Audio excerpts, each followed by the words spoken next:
NATO began planning rent strikes in 1970. They had two short-lived ones in 1968 in both Drogheda and Kilkenny, but in 1970 thousands withheld rents in Ballymun and Cork. The next year, Kilmore West in Coolock, where my parents are from, voted to stop paying rents in 1971, and this spread to the rest. Dublin in 1972, when they tried to raise corporation rents again on people with fixed contracts. Protests took place, which included the burning of rent increases, and this is all in the documentary, it's really cool, on the steps of the Mansion House. The government chose to take drastic action, calling 250 Gardaí to the site of one eviction for one old couple. And one tenant recalls the eviction, saying of the Gardaí, they were animals, 3 deep they were in some places, and they bat and charged us, so we ran away. And this one is called, they actually reinstated the members into this house. They got them back in and called it the Siege of Crom Castle Court, and it gave them a huge morale boost.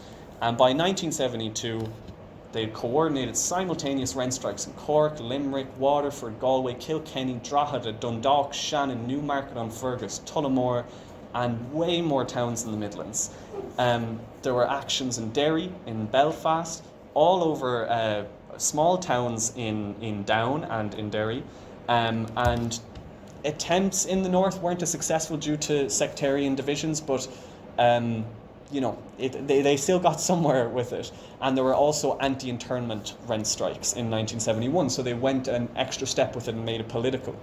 And one of the centres of these rent strikes was in Mayfield in Cork, where CATU is currently organising and having a decent amount of success.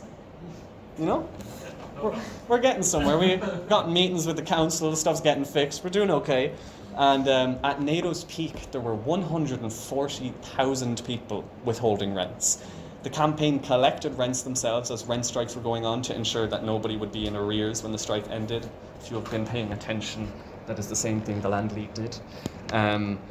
Campaigning ended around the time of the 1973 election, resulting in a Fine Gael Labour coalition breaking their promise once again. And NATO was recognised as an official negotiating body, which reduced their rents and got better terms for the tenant purchase scheme. But the latter resulted in a large sale of corporation housing that was never replaced. So it was a bit short-sighted.